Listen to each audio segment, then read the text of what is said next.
Assalamualaikum warahmatullahi wabarakatuh. Al-Fatihah. A'udzu billahi minasy syaithanir rajim. Bismillahirrahmanirrahim. Alhamdulillahi rabbil alamin. Ar-Rahmanir Rahim. Maliki yaumiddin. إياك نعبد وإياك نستعين اهدنا الصراط المستقيم صراط الذين أنعمت عليهم غير المغضوب عليهم ولا الضالين.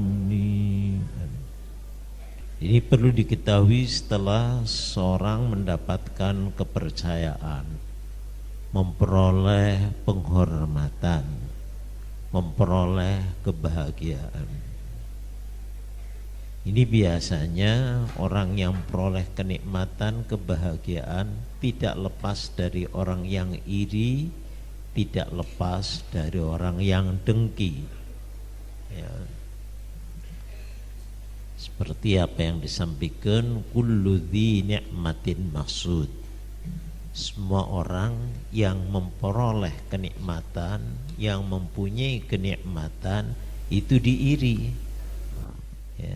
Jadi karenanya setelah berbicara bahwa untuk memperoleh kepercayaan kita mesti meninggalkan dusta, khianat, kemudian egois dan sebagainya. Perlu diketahui nanti apabila sudah memperoleh kenikmatan, ya, ada penyakit dari luar. Ada orang iri, ada orang dengki, ada orang hasud, ya, dan lain sebagainya. Nah, namun perlu diketahui bahwa orang yang dengki dan iri itu orang yang berjiwa kecil, bukan berjiwa besar. Kalau orang berjiwa besar, kenapa kita ngiri berhasilan orang lain?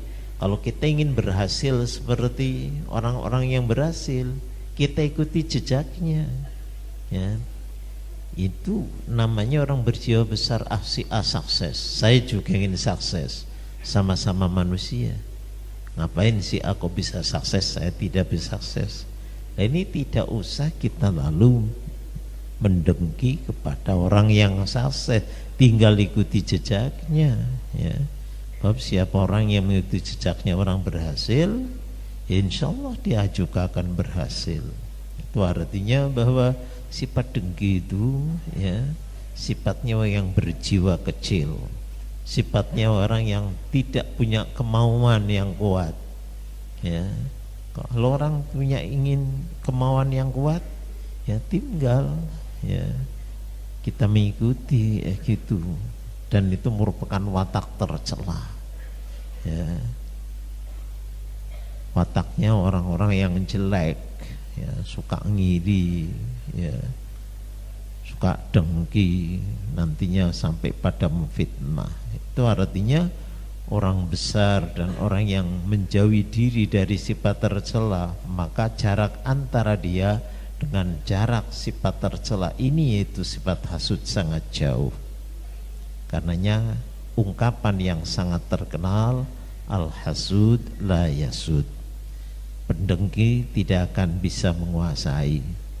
Pendengki, ya, kalaupun andai kata sementara dia berhasil, tapi enggak lama keberhasilannya itu.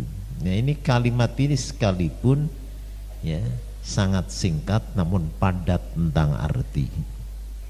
Jadi pendengki ini biasanya selalu sesak napas, sesak dada, ya, sempit perangainya, goncang pikirannya. Karena apa? Ya, manusia di dunia ini jelas ada yang senang, ada yang susah, ada yang memperoleh kedudukan tinggi, ada yang tidak memperoleh kedudukan tinggi, ada yang kaya, ada yang miskin. Ini sudah sunnatullah, aturan Allah Ta'ala di bumi ini, di dunia ini seperti itu. Pendengki itu seolah-olah tidak boleh melihat ada orang lain senang, ya. Tidak boleh ada orang lain punya kedudukan. Nah, padahal itu mesti ada. Nah kalau mas saja ada orang punya kedudukan, dia ngiri, dia dengki. Kalau demikian hidupnya kacau terus, ya.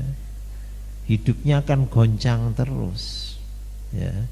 Kata orang Jawa, ya, wong sing pendengki ku ya paling kok mati ke aku.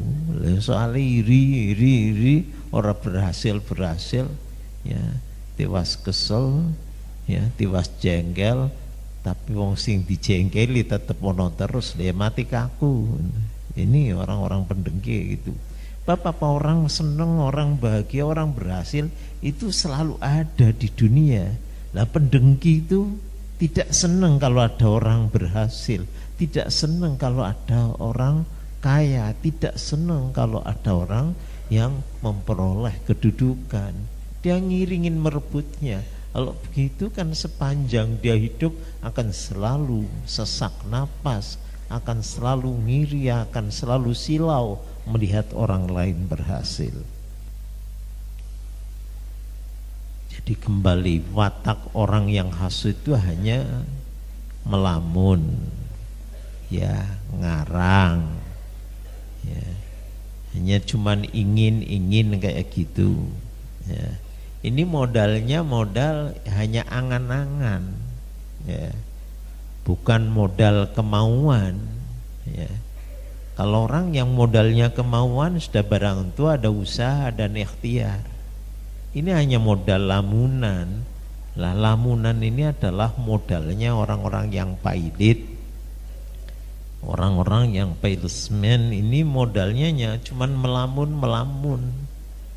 Ingin, ya, tapi tidak dibarengi dengan usaha. Nah kalau orang tidak punya kemauan, tidak punya jiwa besar, tidak punya sifat watak mulia, bagaimana mungkin bisa memperoleh kedudukan yang terpuji atau bisa sampai kepada kenikmatan orang yang diiri? Dia dengan lamunan yang rendah itu tidak mungkin akan bisa memindahkan kenikmatan yang telah Allah Ta'ala berikan kepada seorang, lalu dengan lamunan akan bisa pindah padanya, ya. Jadi taruhlah sekarang ini, ya, dongeng mainnya lampu Aladin itu ya hanya dongeng cerita, ya. Ada orang hanya ingin, ya, simsalabim bisa menguasai macam-macam. Itu dongeng, ya. Mana sih ada lampu Aladin, ya, dengan simsalabim bisa menguasai macam-macam? Tidak, mesti kerja keras. Bagaimana mungkin dia akan merampas kedudukan orang lain, kemudian kedudukan diserahkan kepadanya hanya dengan cara melamun tanpa ada ikhtiar dan usaha. Nah, pelamun ini, ya, akan sedikit nikmatnya, rendah kedudukannya, kemudian juga rendah jiwanya, rendah pula kedudukannya.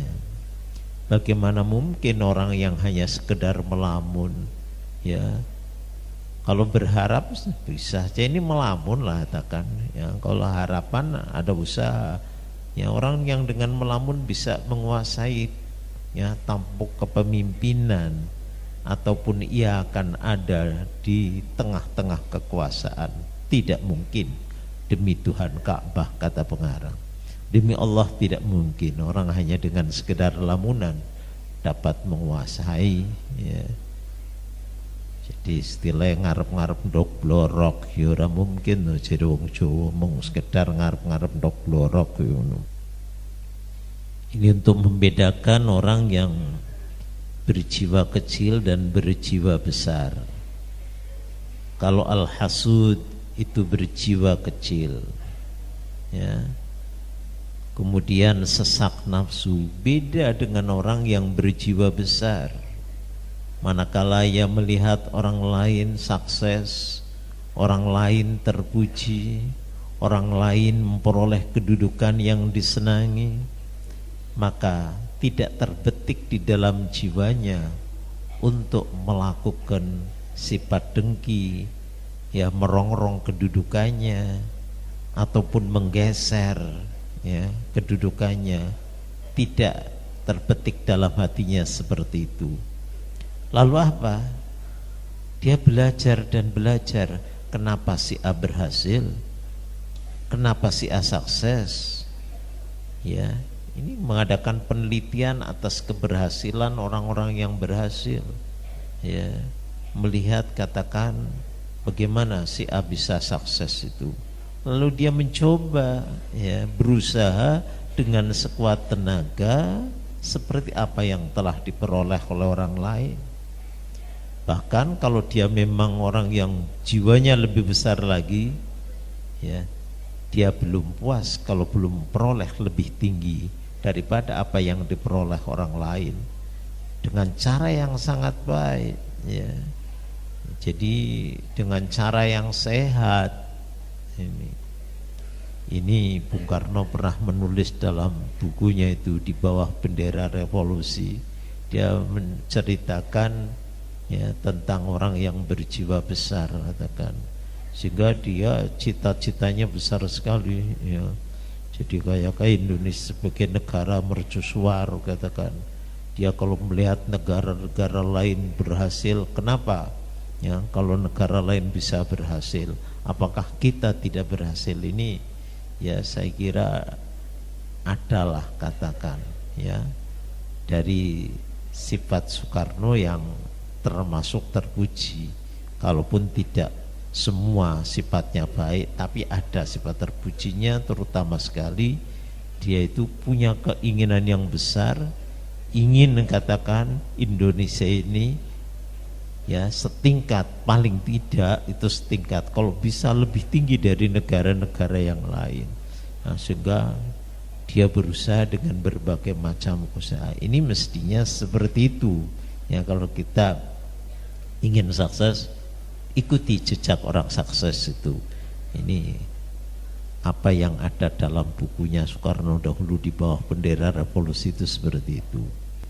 Jadi kalau tadi dikatakan orang yang berjiwa besar, ya, selalu berusaha berkarya untuk memperoleh seperti apa yang diperoleh ataupun lebih tinggi dari yang diperoleh orang lain.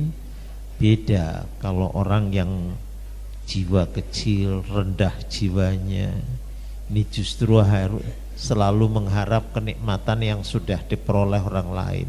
Taruhlah saja si A sudah dapat jodoh wanita yang cantik, ya, kemudian juga pinter, lalu dia ingin merebut istri orang lain. Jelas kalau orang seperti itu orang berjiwa kecil, ya. Tapi kalau orang berjiwa besar, kenapa sih aku bisa memperoleh istri yang pandai, yang cantik, saja, ya, dia yang setia, dia harus berusaha beroleh. Gimana saya supaya bisa memperoleh wanita lain? Di dunia wanita tidak cuma dia, masih banyak lagi, banyak yang lebih cantik, lebih baik daripada dia. Saya akan harus memperoleh yang lebih baik. Itu kalau orang yang berjiwa besar, ya. Kenapa sih aku berhasil seperti itu, ya? Nah, ini lalu dia berusaha, ya, berkarya untuk memperoleh apa yang melebihi diperoleh orang lain. Bukan lalu dia katakan menghasut, mendengki, merebut kenikmatan yang ada di tangan orang lain. Ini perbedaan antara dua perangai. Wallahu a'lam. Al-Fatihah. A'udzu billahi minasyaitonir rajim. Bismillahirrahmanirrahim. Alhamdulillah rabbil alamin arrahmanir rahim maliki yaumiddin iyyaka na'budu wa iyyaka nasta'in ihdinas siratal mustaqim siratal ladzina an'amta 'alaihim ghairil maghdubi 'alaihim waladdallin.